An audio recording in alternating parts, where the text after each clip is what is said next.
అందరికీ హాయ్ అండి. Welcome back to my channel.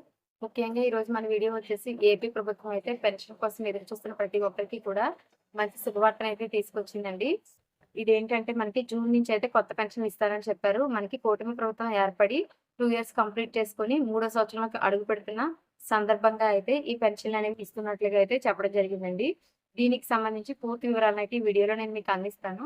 ఎక్కడా కూడా స్కిప్ చేయకుండా చూడడానికైతే ప్రయత్నించండి. ఎవరైనా కొత్తగా చూస్తున్నట్లయితే సబ్స్క్రైబ్ చేసుకోండి. వీడియో నచ్చినట్లయితే లైక్ చేయండి, షేర్ చేయండి, కామెంట్ చేయడం మాత్రం మర్చిపోవద్దు. ముఖ్యంగా మనకి కూటమి ప్రభుత్వం ఏర్పడి 2 ఇయర్స్ కంప్లీట్ చేసుకొని 3 ఇయర్స్‌లోకి అడుగు పెడుతున్న సందర్భంగా అయితే ఈ పెన్షన్‌లనేవి జూన్ నుంచి అయితే ఇస్తామని చెప్పారు. మనకి లాస్ట్ టైమ్ అయితే 1 ఇయర్ కంప్లీట్ అయినందుకు గాను మనకి కొత్త రేషన్ కార్డులనేవి ఇచ్చారండి. మీరు గుర్తుపెట్టుకుంటే మే 7వ తారీఖు నుంచి అయితే మనకి కొత్త పెన్షన్‌లకు సంబంధించి ఆన్‌లైన్ అప్లికేషన్ అనేది తీసుకున్నారు. అలాగే ఇప్పుడు మనకి పెన్షన్‌లకి కూడా సెకండ్ ఇయర్ కంప్లీట్ అయ్యి థర్డ్ ఇయర్‌లోకి వెళ్తున్న సందర్భంగా కొత్త పెన్షన్‌లు ఇస్తానన్నారు. ఇప్పుడు కూడా జూన్‌లో ఇస్తానంటున్నారు కాబట్టి మనకి అప్లికేషన్‌లనేవి మేలో అయితే తీసుకుంటారు. అయితే పెన్షన్‌లనేవి అందరికీ కాదండి, కొంతమందికే ఇస్తున్నారు. అది ఎవరు అనేది ఈ వీడియోలో మీకు తెలుస్తుంది. ముఖ్యంగా మనకి ఇప్పటి వరకు ఏంటంటే కొత్త పెన్షన్‌లు ఇస్తున్నారు. ఎలా ఇస్తున్నారంటే ఎవరైనా భర్త పెన్షన్ తీసుకుంటూ చనిపోతే ఆ భర్త యొక్క పెన్షన్‌ని భార్యకైతే ఇవ్వడం జరిగింది. కానీ ఇప్పుడు అలా కాదు. ఎవరైతే భర్తని పోగొట్టుకొని 4 ఇయర్స్‌గా పెన్షన్ తీసుకోకుండా ఉన్నారో వారందరికీ కూడా అదే 2 ఇయర్స్ అంతకుముందున్న గవర్నమెంట్‌లో కూడా ఎవరైనా పెన్షన్ రాని వాళ్ళు ఉంటే వాళ్ళకి వితంతువులకైతే ముందుగా అయితే ప్రయారిటీ ఇస్తానని చెప్పారండి. ఎందుకంటే ఇప్పుడు మనకు పెన్షన్ తీసుకునేవారు మినిమమ్ ఒక 10 లక్షల మంది ఉంటారు. అప్లై చేసుకునేవారు. అందులో తక్కువలో తక్కువ కనీసం ఒక 8 లక్షల అప్లికేషన్‌లు అయితే ఎలిజిబుల్ అవుతాయి. సో, వీరందరికీ అమౌంట్ అనేది పెన్షన్ అనేది మంజూరు చేస్తే మనకి 400,00,00,000 చొప్పున ఏడాదికి 4,800,00,00,000 అయితే ఖర్చవుతుందని చెప్పేసి అంచనా అండి. సో, అందువల్ల ఇంత ఖర్చు పెట్టడానికి గవర్నమెంట్ దగ్గరైతే అంత అమౌంట్ అనేది ఇబ్బంది కాబట్టి మనకి లోటు బడ్జెట్ కారణంగా అయితే అన్ని పెన్షన్‌లు అయితే ఇవ్వకుండా కొన్ని పెన్షన్‌లు మాత్రమే అయితే ఇవ్వడం జరుగుతుందండి. అందులో మొదట ముఖ్యంగా వితంతు పెన్షన్‌లనేవి ఇస్తున్నారు. ఈ వితంతు పెన్షన్ అనేది కంపల్సరీ భర్త పోయిన వారికే అండి. సింగిల్ వుమెన్ పెన్షన్ ఇవ్వట్లేదు. ఇదొకటి గుర్తుపెట్టుకోండి. ఒంటరి మహిళా పెన్షన్ లేదు. ఓన్లీ వితంతు పెన్షన్‌లు మాత్రమే.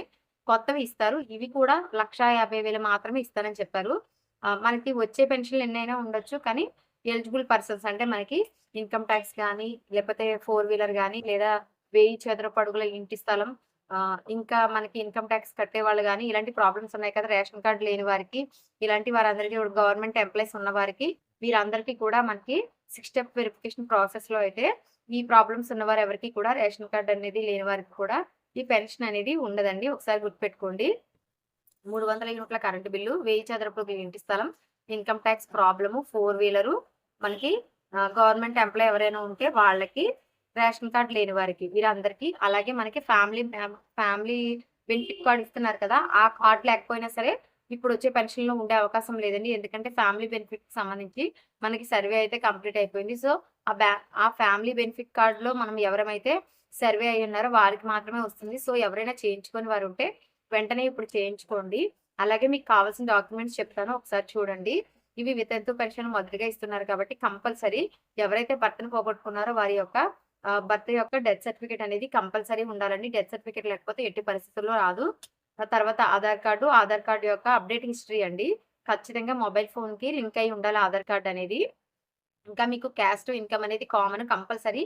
మీరు ఏ పెన్షన్ అప్లై చేసుకున్నా క్యాస్ట్, ఇన్‌కమ్ అనేవి కంపల్సరీ అయితే ఉండాలండి. రేషన్ కార్డ్ కూడా కంపల్సరీ ఉండాలి. సో, చూసారు కదా! ఆధార్ కార్డు, రేషన్ కార్డు, అలాగే caste, income, death certificate, Aadhaar card యొక్క అప్డేట్ ఇవన్నీ అయితే ఉండాలండి. ఆధార్ కార్డ్ అప్డేట్ హిస్టరీ అయితే కంపల్సరీ ఉండాలి. ఫోను నంబర్ కూడా లింక్ అయ్యి ఉండాలి. మనకి ఆన్‌లైన్ చేసినప్పుడు ఓటీపీ వస్తుంది. సో, మీ ఇంట్లో ఇంకొకళ్ళు సామాజిక పెన్షన్ అంటే వృద్ధాప్య పెన్షన్ తీసుకున్న వాళ్ళు ఎవరైనా ఉంటే గనక మీకు వితంతు పెన్షన్ వచ్చే అవకాశం చాలా చాలా తక్కువ ఉంటుందండి. ఎవరైతే వాళ్ళ కార్డ్‌లో ఎటువంటి పెన్షన్ పొందట్లేదో వాళ్ళకి మాత్రం కంపల్సరీగా అయితే వితంతు పెన్షన్ అనేది వస్తుంది. సో, ఒకసారి చూసుకోండి. ఇంకా ఏమైనా డౌట్స్ ఉంటే కామెంట్ సెక్షన్‌లో తెలియచేయండి.